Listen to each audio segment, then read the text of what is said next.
बिस्मिल्लाहिर्रहमानिर्रहीम, अस्सलाम वालेकुम। प्रोग्राम डिबेट रूम में खुशामदीद। मैं उसामा ज़ाहिद हूँ। नाज़रीन, आज प्रोग्राम में हम दो टॉपिक्स पे तफसीली बात करेंगे। सबसे पहले हम बात करेंगे इस वक्त जो सूरत हाल चल रही है सूबों के हवाले से।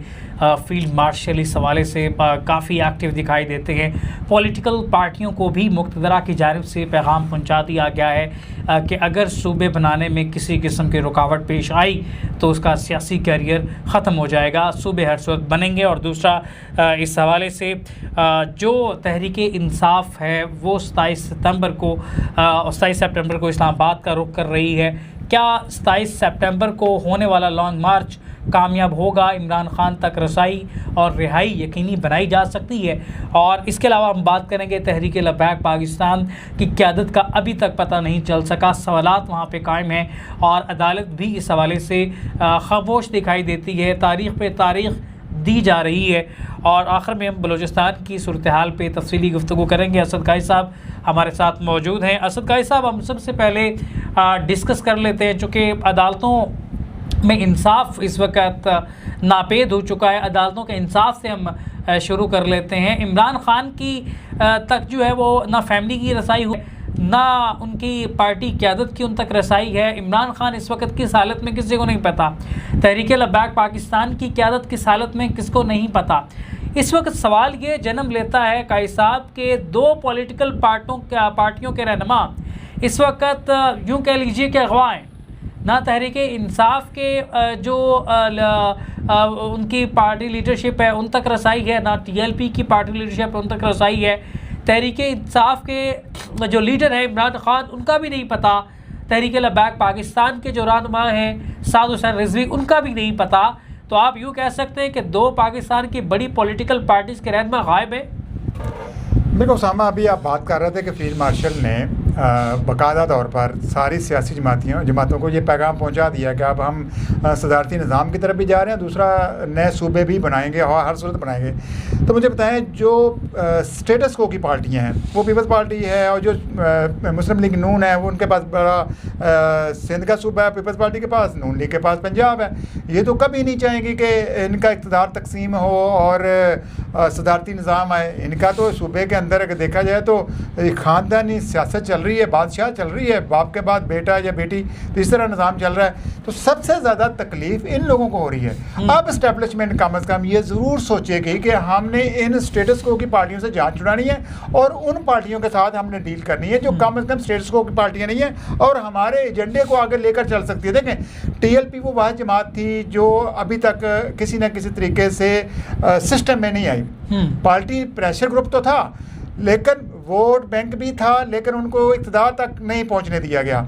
इसी तरह हम PTI की बात करें, छीनी गई, सबको पता है धांधली किसे फॉर्म 47 किस तरह लगाएगा। तो जिसने इनको इक़्तिदार की दिया है वो आप अपने मतलब के फैसले भी तो लेगा ना। वो जो चाहे करवाए इनसे। अब ये अपनी तरफ से ये डिमांड करेंगे तो भाई वो इनको दूध में से मक्खी की तरह उठाकर बाहर फेंक देंगे। तो अब मेरा ख्याल बात वहाँ तक पहुँच चुकी है। उन्होंने आपने बल्कि खुद कहा था कि हमारी जब फील्ड मार्शल से मुलाकात हुई तो उन्होंने वाज़ेह मौका भी अपनाया कि हम ये जो फैसले करने जा रहे हैं उसके अंदर जो कोई मान गया ठीक है, नहीं मानेगा तो हम जोर ज़बरदस्ती मनवाएंगे। तो इसका मतलब है, पहली बात ये है कि वो पेज फटने जा रहा है। थोड़ी देर इस पे उन्होंने कहा था कि सूबे हर सूरत बनेंगे। सूबों पे कॉम्प्रोमाइज़ नहीं होगा।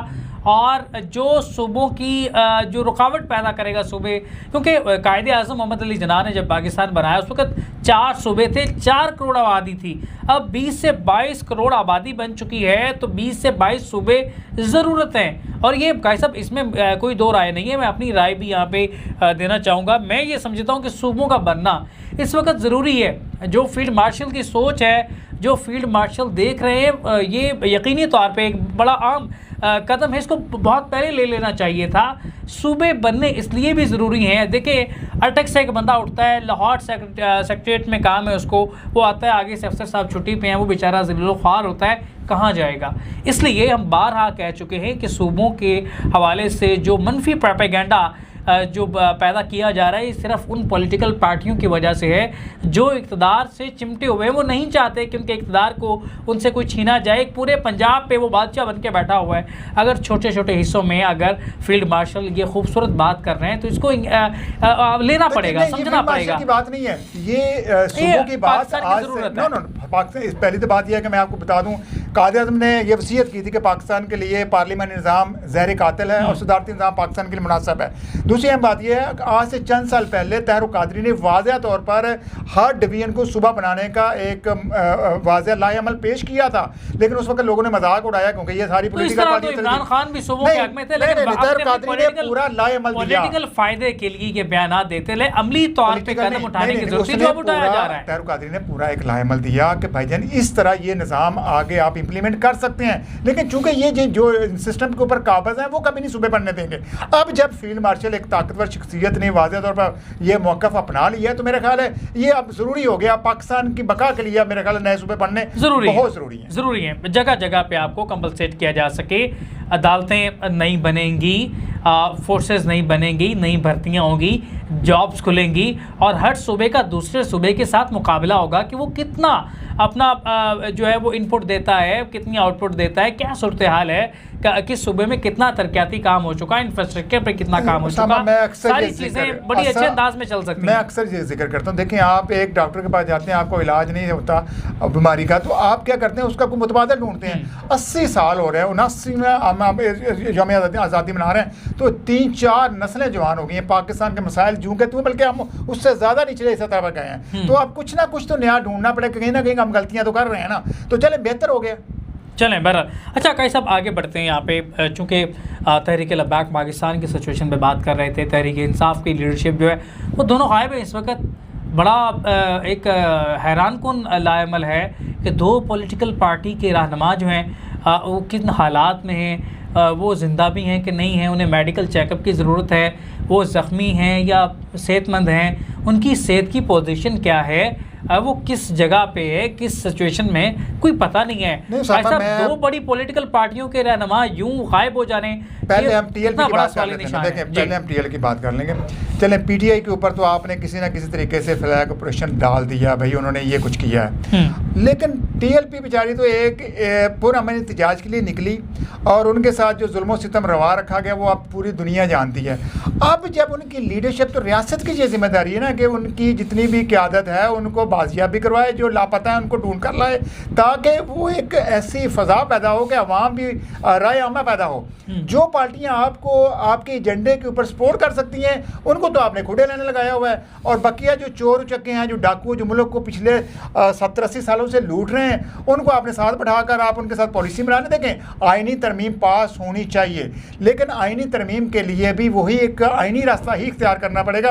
तो उसके लिए पीटीआई के ऊपर भी बात हो रही है, बाकी सियासी जमातों को भी साथ जोड़ा जा रहा है, लेकिन जिनको तकलीफ है वो पीपल्स पार्टी और नून लीग है, उनसे आपने इस कौम की, इस मुल्क की जान छुड़ानी है तो कम अज़ कम आपको वो पॉलिसी वाज़ा करनी होगी। हाँ, पॉलिसी वाज़ा करनी पड़ेगी। चलिए साहब आगे बढ़ते हैं, बलूचिस्तान की सूरत हाल पर हम बात कर लेते हैं। बलूचिस्तान में हमेशा से कायद साहब मैं इस मौक़िफ़ पे कायम रहा कि बलूचिस्तान की तरक्की में सबसे बड़ी रुकावट ये भारतीय प्रॉक्सीज़, PLA, BLF इस जैसी ख़ुद साख्ता तंजीमें हैं जो रोज़ाना की बुनियाद पे ये सोचती हैं किस तरह से बलोच अवाम को एक नई तरह से हम परेशान कर सकते हैं, किस तरह से हम बलोच अवाम के लिए नई परेशानी कर लेके आ सकते हैं। कभी पुलों को तबाह कर देना ताकि बलोच अवाम वहाँ से उनकी आमदोरफ्त जो है मुतासर हो सके, कभी उनके इंफ्रास्ट्रक्चर पर हमला कर देना, कभी बैंकों पे कब्ज़ा करके बलोच अवाम का पैसा लूटना, कभी आम चोरी करते दिखाई दिए हैं ये, और कभी रास्ते रोक के बाकायदा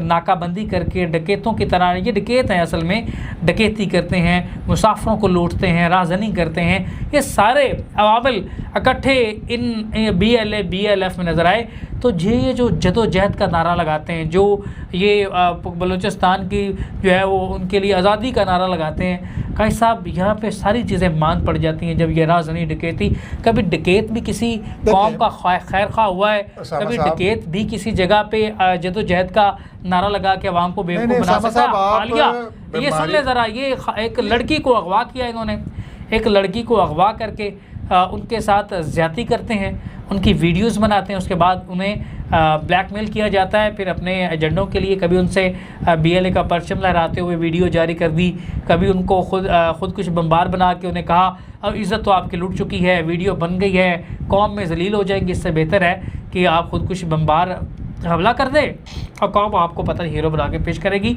ये जो ज़हनियत है ये क्या किसी मुसलमान की हो सकती है? आप मुसलमान कंसीडर करते हैं BLA BLR जैसी तंजीमों को? नहीं, देखिए दो चीज़ें हैं ना, हमने ये देखना है कि बीमारी क्या है। असल बीमारी की जड़ जो है वो हमारी जितनी भी दुश्मन एजेंसियाँ हैं। देखिए कलभूषण को हमने पकड़ा और उसके बाद उसका नेटवर्क भी पकड़ा गया, तो एक अरसा तक ये दहशतगर्दी रुकी रही। हमारी एजेंसीज भी इस वक्त फुल फाइट कर रही हैं। जब तक आपने देखा ज़िया के दौर में हम उनकी जो खालिस्तान की तहरीक है, हमने इंडिया को उसको उनके घर में मसरूफ़ रखा। अब इंडिया पाकिस्तान के ख़िलाफ़ फिल्में बना रहा है, वो हमारा असली दुश्मन है, उसने कभी भी बाज नहीं आना, वो साजिशों में लगा रहता है। हमने उसका तोड़ निकालना है। बीमारी की जब जड़ तक पहुंच जाएंगे ना तो फिर हम उसका इलाज भी कर लेंगे। इसमें कोई शक नहीं है कि हमारा असली दुश्मन हर वक्त साजिशों में लगा रहता है। हमने पहले इसका सियासी हल ढूंढना है, फिर उसके बाद जो इस सियासी पैनल पे नहीं आते फिर उनका कला कमा करना है। अब मुझे आप बताइएगा, इस वक्त जितनी भी BLA तो नाम ही सीधा सीधा दहशतगर्द तंजीम है, लिबरेशन आर्मी बनती ही नहीं है। बलूचिस्तान ना सिर्फ ग्वादर शहर जो है वो बलूचिस्तान की तरक्की का ना सिर्फ दरवाज़ा है, वो पाकिस्तान की भी तरक्की का दरवाज़ा है। तो इससे खुशहाली आएगी पूरे इलाके में। जो लोग इस तंजीम के साथ जुड़े हुए हैं वो अपनी कौम के दुश्मन पहले हैं, अपने सूबे के पहले दुश्मन है, पाकिस्तान में बाद में है। पाकिस्तान में खुशहाली है और सूबे में पसमानदगी है। तो इसकी वजह यह है कि वो अपने पहले सरदारों ने इस सूबे को लूटा, उसके बाद वडेरों ने लूटा, उसके बाद अगर देखा जाए तो जितने उनके बड़े बड़े सियासतदान थे उन्होंने पूरे सूबे को ये अफसोसनाक खबर कायद साहब सुन लें ज़रा। नोशकी के कली मैंगल में फितना और हिंदुस्तान के दहशतगर्दों का बुज़दिलाना हमला हुआ और बीबी हनीफा और उनकी 17 साल बेटी हिफ्ज़ा का कत्ल इस फितना के इस बेरहम चेहरे को बेनकाब करता है जो खौफ फैलाने के लिए ख़वातीन और ख़ानदानों को भी निशाना बनाते हैं। ये देख लें आप, एक बूढ़ी खातून और उनकी बच्ची को बेदर्दी के साथ शहीद कर दिया गया। ये ख़वातीन पे हाथ उठाना, कायद साहब देखें, ख़वातीन पे हाथ उठाना, बच्चों पे हाथ उठाना, क्या ये किस किस्म की कोई भी मज़हब इजाज़त नहीं देता। देखिए जब इस तरह के हालात पैदा होते हैं, फिर आपने देखा जंगों में क्या होता है, औरतों का रेप हो जाते हैं, इससे बुरे हालात होते हैं। ये अभी देखा गज़ा में इन्होंने फ़लस्तीनियों के ऊपर क्या क्या मुज़ालम नहीं किए, कुत्ते तक छोड़े और हर तरह का उन्होंने जुल्म सितम किया।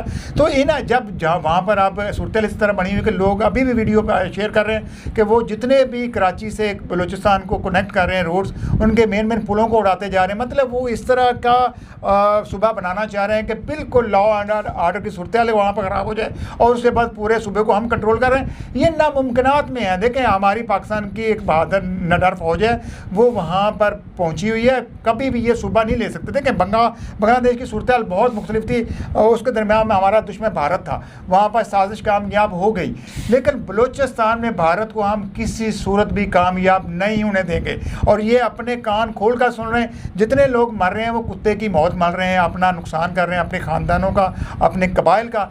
जो इस वक्त रियासत के साथ खड़े होंगे वो अपने सूबे को, अपने ख़ानदानों को भी कहीं ना कहीं बचा लेंगे, खुशहाली की तरफ ले जाएंगे। अगर इसी तरह बेरारवी में रहेंगे, गर्दाना तरीके अपनाएंगे और सूबे में दहशतगर्दी फैलाएंगे तो इसका अंजाम सबके सामने है। कोई मुझे बताएं TTP या बाकी जितनी दहशतगर्द तंजीमें थी, कितने बड़े खुदकुश हमले उन्होंने किए, क्या आज उनका वजूद है? इस तरह की तंजीमें ख़त्म हो जाती है। श्रीलंका में आपने देखा वो खुदकुश हमले कर करके उन्होंने बड़ा उनको तंग किया रखा, हमारी फ़ौज ने जाकर उनकी हेल्प की। तो जब हमारा एक्सपीरियंस इससे कई गुना ज़्यादा है तो ये छोटी छोटी प्रॉक्सीज कुछ भी नहीं कर सकेंगी, सिर्फ और सिर्फ अपनी जानों का ज़िया कर रहे हैं। आज अवाम के अंदर दहशत पैदा करना बेसिकली कुछ नहीं हो सकता और ये अपना वक्त ज़ाया कर रहे हैं और अपनी अवाम के साथ जुल्म कर रहे हैं। ठीक है, प्रोग्राम का वक्त ख़त्म हो जाता है। अपने मेज़बान उसामा साहिद को दीजिए इजाज़त। आने के बाद